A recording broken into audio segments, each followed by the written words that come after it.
마지막으로 오늘의 로켓 배송 종목이 또 공개가 될 차례가 됐습니다. 오늘 최영동 전문가님께서 가져와 주신 종목은 두 가지인데요. 어떤 종목에 또 주목을 해주셨을지 바로 만나보도록 하겠습니다.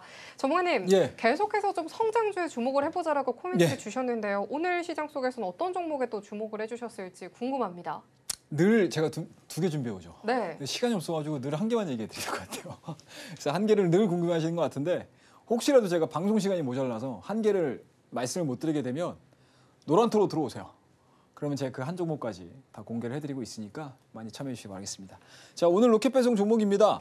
어제도 제가 어떤 종목 말씀드렸죠, 여러분들? 화장품 종목 중에서 말씀드렸어요.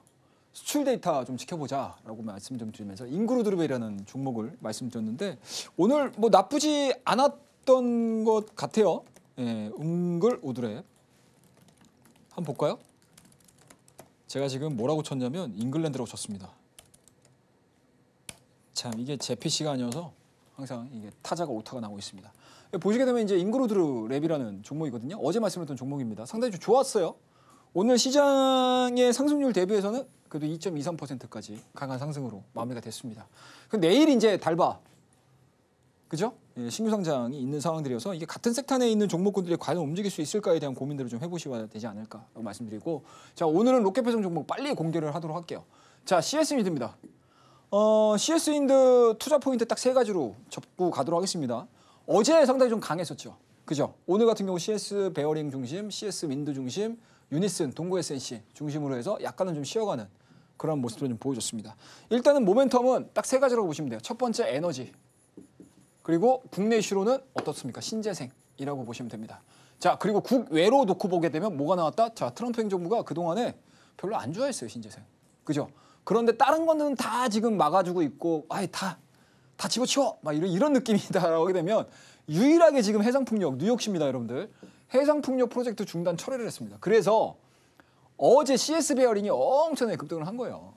근데 같은 CS인데 왜 안 올라갔어? CS 윈드는 이 CS 윈드는 뭐죠, 여러분들? 육상풍력입니다.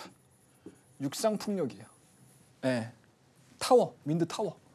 그러다 보니까 CS 베어링 대비해서 CS 윈드의 탄력도는 약간은 좀 적었어요. 하지만 이제 우리가 여기서 스토리를 막 써나가야 돼요.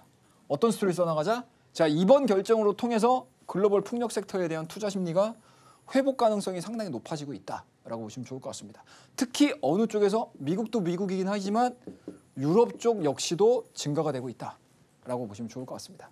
그에 따라서 뭐 프랑스도 그렇고 덴마크도 그렇고 여러 유럽 국가들이 다시 한번 풍력에 대한 스토리들이 쓰여진다라고 하게 되면 상당히 좀 재미있는 모습들을 좀 갖춰질 수 있지 않겠냐라는 관점이고, 특히 우리나라 같은 경우는 지금 특정 당을 우리가 찝어서 얘기하기는 좀 애매할 수는 있겠지만 그래도 여전히 특정 인물의 뭔가 지지도율이라고 할까요? 인기율 자체가 지금 높아지고 있는 상황들이고, 그 후보 자체가 신재생에 대해서 좀 힘을 줘서 이야기를 하고 있는 상황들입니다. 1차 토론 때도 마찬가지였고 이번 2차 토론 때는 물론 사업과 관련된 이야기들이 나오기에는 좀 시간이 부족할 수는 있겠지만 다시 한번 이러한 부분들이 좀 나와준다고 하게 되면 충분히 모멘텀을 받아갈 수 있는 가능성이 상당히 높지 않을까라는 생각이 좀 들고요. 제가 이 시간을 통해서 짧은 시간이라서 제가 실적을 얘기를 못 해드리는데 이 CS인데 1분기 실적을 한번 보시면 돼요. 1분기 실적 괜찮았습니다. 그리고 이번 2분기, 3분기 이후서부터 타워 부분이라든지 보시게 되면 하부 구조물을 중심으로 해서 단가 인상이 하반기에는 예상이 될 수밖에 없는 상황들이라서 그러한 부분들에 대한 정상화가 이루어진다고 하게 되면 주가에 대한 탄력도는 생각했던 것보다 괜찮을 가능성이 높지 않을까라고 말씀을 좀 드리도록 하겠습니다. 자, 그러면 우리 차트를 좀 보면서 짤막하게 어떠한 위치를 갖고 있나라고 좀 보도록 할게요. 자, CS 윈드입니다, 여러분들. 보시게 되면 단계 많이 올랐어요. 부담스러워요, 여러분들. 그죠, 사실. 자, 5일선하고 21선 제가 중심 있게 굉장히 많이 말씀드렸죠. 이격 많이 벌어져 있어요. 하지만 어떻죠, 여러분들? 그동안에 5일선 골든크로스 나오고 121선 돌파되고 201선 돌파되는 그 과정에서 패턴을 보시는 게 되게 중요해요. 자, 패턴을 한번 볼게요.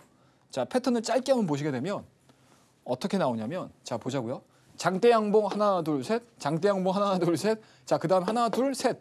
여기 조정 나올 수도 있겠죠. 하지만 어떻습니까? 신재생 에너지와 관련된 스토리들이 여전히 머금고 있다. 그리고 현재 지금 원전 이야기라든지 전력이라든지 이런 것들에 대한 스토리들이 멈춰지지 않는 상태에서 계속 유지가 이루어진다고 하게 되면은 전체적인 매크로 상황 자체는 나쁘게 변화될 개연성이 낮기 때문에 설령 이 구간대에서 조정이 나온다 하더라도 하방에 대한 스토리보다는 상방에 대한 스토리 열어두시면서 이 CS 윈드 조금 더 좀 지켜보자라는 의미에서 오늘 CS 윈드 로켓 배송 종목으로 말씀을 좀 드리도록 하겠습니다. 자, 그 다음에 마지막으로 말씀드리는 거는 히든의 히든 종목입니다. 자, 이 내용들을 좀 보시게 되면 차기 정부 신사업 정책에 해당되는 종목이라고 보시면 좋을 것 같아요. 이 내용들은요, 여러분들 제가 자료집 계속 준비하고 있다고 말씀드렸죠. 그죠? 그 안에 조금 더 디테일하게 섹터와 종목에 대한 종목군들까지 제가 설명을 드릴 거니까요. 밑에 하단에 나오는 노란택 통하셔가지고 들어오시게 되면 저와 함께 호흡하는 공간에서 이야기 자세하게 나누도록 하겠습니다. 감사합니다.